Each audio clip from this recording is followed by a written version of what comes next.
May nakatira sa lugar na to, napangarap nga may taong makakisilip sa amin. Ngayon po, natutuwa ako.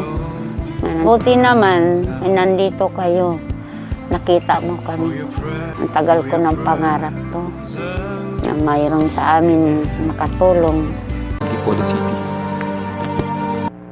At nagkanya-kanya lang po ang mga na-demolish dito at hindi. So may delikado po yung lugar dito na tinutulugan ni tatay. At nasabi nga rin na may ahas daw dito sa lugar na to. Pero dito natutulog si tatay. Dahil nga sa dahilan na na-demolish po ang kanyang bahay.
Iba talaga pag may tanim.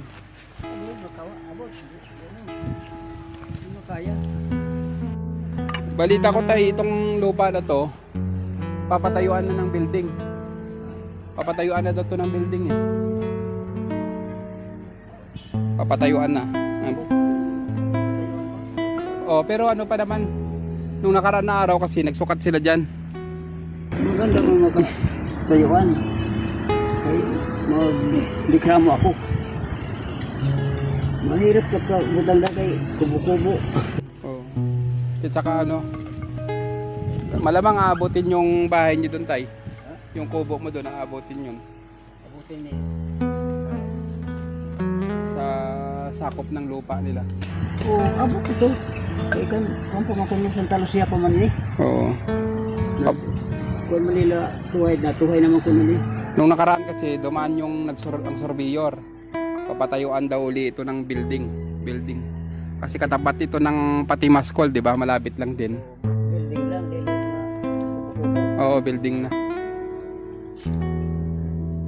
Basta importante, mayroon pa rin kayong matulugan dito, no? Tsaka dami nyo kasi tanim dito. Yan mo, nagreklamo ako lagi. Kaya hindi mo ulit na magkasya.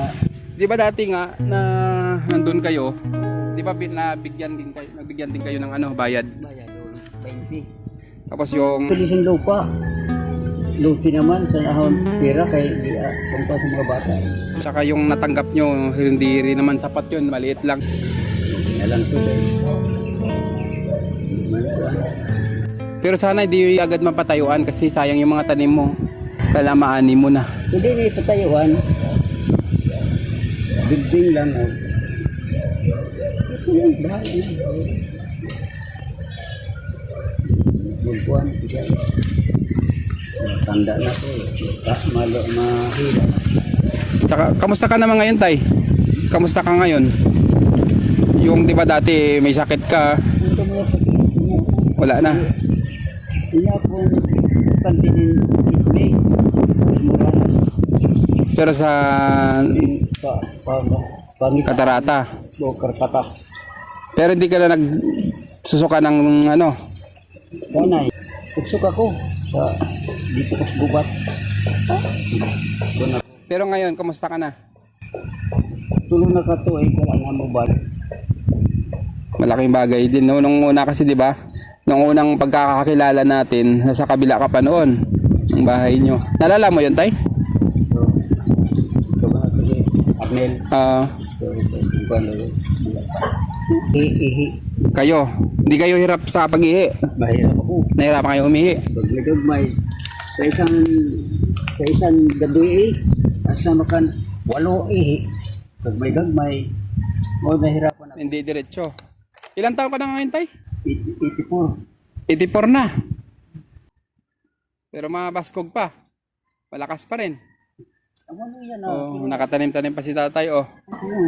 Hindi ka mo kay kung magpinoy Tapos- ako dito sa kubo. Kung ako na mayo. Wala kain-kain, di matulog. Wala ko man to sa among natural. Probinsya, wala. Trabaho. Yan. 85 na nga ni. 81 sa ako. Ano na. Hindi ako may mahimo. Pukat-pukat pa man yung mata.